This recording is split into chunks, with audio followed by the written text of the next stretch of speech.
जय हिंद साथियों। आइए देखते हैं प्रधानमंत्री। बहुत ही इम्पोर्टेंट टॉपिक है और यहाँ से क्वेश्चन देखने को मिलता है आपके एग्ज़ाम में। इनसे अधिक क्वेश्चन देखने को मिला है आपके एग्ज़ाम में।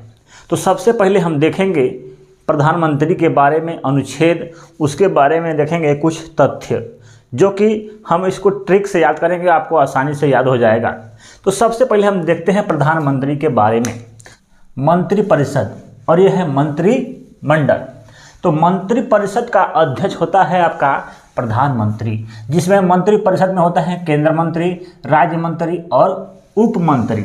ठीक है, ये तीनों का अध्यक्ष जो होता है आपका प्रधानमंत्री होता है। ठीक है, इसके बाद मंत्रिमंडल में भी आपके अध्यक्ष प्रधानमंत्री होता है। ठीक है, उसमें केवल केंद्र मंत्री होता है। अब समझते हैं अनुच्छेद।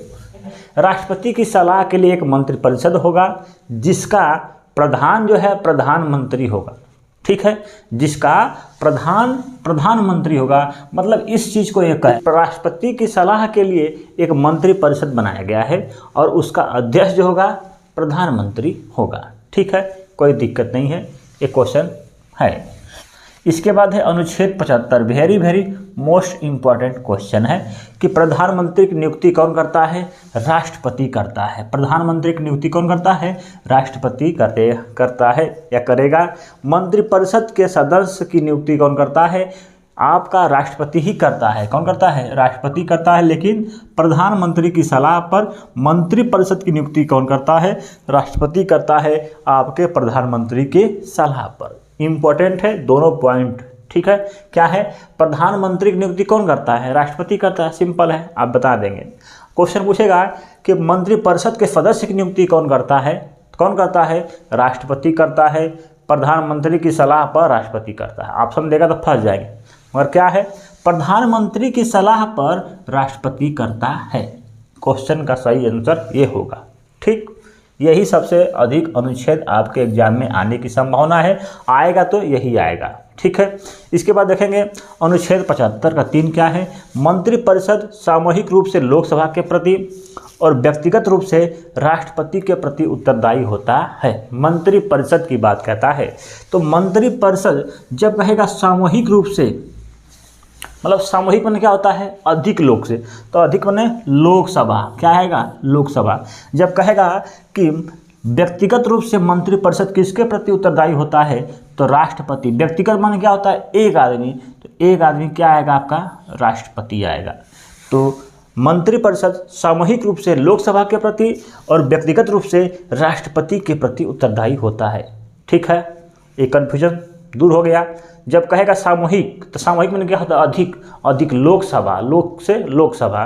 और व्यक्तिगत माने एक आदमी। तो एक आदमी कौन है? राष्ट्रपति। तो राष्ट्रपति के प्रति उत्तरदायी होता है। यह भी इम्पोर्टेंट, दोनों पॉइंट इम्पोर्टेंट है। ये अनुच्छेद इम्पोर्टेंट नहीं है, ये पॉइंट जो है काफ़ी इम्पोर्टेंट है। आपके एग्जाम में क्वेश्चन इस पॉइंट से आता है। इसके बाद है अनुच्छेद 78। अनुच्छेद 78 क्या है? प्रधानमंत्री के कर्तव्य। क्या है? प्रधानमंत्री के कर्तव्य क्या है? अनुच्छेद 78। तो अनुच्छेद में हमको आप क्या याद करना है? केवल 75 और 78, ये दोनों अनुच्छेद कम से कम आपको याद होने चाहिए। ठीक है, और ये भी थोड़ा सा है 74। ठीक है, हल्का सा याद कर लीजिए, कोई दिक्कत नहीं है। ठीक है, और ये पॉइंट दोनों आपको याद होने चाहिए। आगे है 91वें संविधान संशोधन के तहत, 91वें संविधान संशोधन के तहत मंत्रिपरिषद की जो संख्या होगी, मंत्रिपरिषद की जो संख्या होगी वो लोकसभा के कितना होगा? 15% होगा। कितना होगा? 15% होगा। एक क्वेश्चन पूछा जा सकता है आपके एग्जाम में, किसी भी एग्जाम में। क्या है? मंत्रिपरिषद की जो संख्या होगी, संख्या वह हो आपके लोकसभा के 15% सदस्य की रहेगी। ठीक है, ये संशोधन किया गया था 91वें संविधान संशोधन। ठीक है, आया समझ में? आ गया। आइए देखते हैं इधर का जो हम याद करेंगे ट्रिक से। देखिए साथियों, आपके एग्जाम में उत्तर प्रदेश पुलिस में इधर से क्वेश्चन देखने को मिलता है, इधर से भी मिलता है, हल्का फुल्का आपके अनुच्छेद दोनों बता दिए हैं, ये भी मिलता है एक पॉइंट। ठीक है, तो सबसे पहले हम देखेंगे अविश्वास प्रस्ताव से हटाए जाने वाले प्रधानमंत्री कौन है? अविश्वास, जिन्होंने विश्वास नहीं जीत पाया, कौन थे? विश्वनाथ प्रताप सिंह। तो विश्वनाथ प्रताप सिंह, इसमें लिखा है अविश्वास, यहाँ पर शब्द है विश्वास, यहाँ पर भी आ रहा है विश्वनाथ, दोनों सेम नाम है, आप आराम से याद कर सकते हैं, एक दो बार पढ़ेंगे आपको आसानी से याद हो जाएगा। यहाँ पर अविश्वास विश्वनाथ प्रताप सिंह, सिंपल है, याद हो गया। आगे देखेंगे, सबसे कम उम्र के प्रधानमंत्री कौन थे? राजीव गांधी। ये तो देखने में आपको हल्का फुल्का समझ में आता है कि राजीव गांधी बच्चा सा आदमी था। आगे है, सबसे ज़्यादा कार्यकाल रहने वाले प्रधानमंत्री कौन है? पंडित जवाहरलाल नेहरू। सबसे ज़्यादा कार्यकाल इनका है, ठीक है, सबसे ज़्यादा कार्यकाल 16 वर्ष 284 दिन ऐसे कुछ है, ठीक है। कितना है? सबसे ज़्यादा कार्यकाल रहने वाले प्रधानमंत्री पंडित जवाहरलाल नेहरू, आपको सबको पता होगा।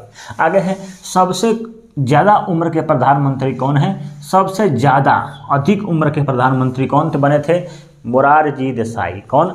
मोरारजी देसाई। तो इसमें शब्द है देसाई माने दादा, मोर दादा, मोर दादा जो है दादा, देसाई माने दादा, ऐसे याद कर सकते हैं ना। तो मोर दादा जो है क्या है? सबसे ज़्यादा उम्र के हैं, सबसे ज़्यादा उम्र के कौन है? मोर दादा, तो मोरारजी देसाई, ऐसे याद कर सकते हैं, ठीक है। मोर दादा तो मोरारजी देसाई। तो सबसे ज़्यादा उम्र के कौन प्रधानमंत्री बने थे? मोरारजी देसाई। आगे है, त्याग पत्र देने वाले प्रधानमंत्री, त्याग पत्र देने वाले प्रधानमंत्री कौन थे? मोरारजी देसाई। इसके बाद है, लोकसभा में कभी नहीं आने वाले प्रधानमंत्री। देखिए, त्याग पत्र देने वाले प्रधानमंत्री मोरारजी देसाई, दादाजी हमारे त्याग पत्र दे दिए, मतलब कि अब बुढ़े हो गए हैं, ज़्यादा उम्र के हो गए हैं, तो त्याग पत्र देना क्या बड़ी बात है, दे दिए होंगे। लोकसभा में कभी न आने वाले प्रधानमंत्री कौन है? चौधरी चरण सिंह। ये चरण सिंह में शब्द है चरण, मतलब अपना चरण जो है कभी लोकसभा में नहीं रखे, इन्होंने अपना चरण जो है कभी भी लोकसभा में नहीं रखे, ऐसे याद कर सकते हैं, याद हो जाएगा कि लोकसभा में कभी भी अपने चरण को नहीं रखे। कौन? चौधरी चरण सिंह। यहाँ पर चरण शब्द आ रहा है। आगे है, प्रथम गैर कांग्रेसी प्रधानमंत्री कौन था? मोरारजी देसाई। कौन? मोरारजी देसाई। सिंपल है, तीनों हैं, मोरारजी देसाई, 1 2 3, तीनों बैठाएंगे, याद हो जाएगा। सबसे कम कार्यकाल के प्रधानमंत्री, किसका कार्यकाल सबसे कम था? अटल बिहारी वाजपेयी। कितना दिन? 13 दिन का कार्यकाल खाली था एक बार इनका। अटल बिहारी वाजपेयी सबसे कम कार्यकाल के प्रधानमंत्री बने थे। आगे है, ऐसे प्रधानमंत्री जिनकी मृत्यु जो है कार्यकाल के समय ही हुई थी, वो कौन कौन है? कौन है?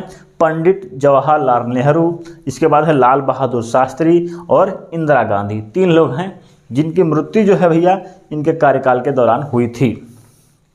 आगे है, किसी भी सदन का सदस्य न रहने वाले प्रधानमंत्री, ना लोकसभा ना राज्यसभा के सदस्य नहीं थे, लेकिन फिर भी प्रधानमंत्री बने थे, वो आपके थे पीवी नरसिम्हा राव। पीवी नरसिम्हा राव। तो इसमें क्या है?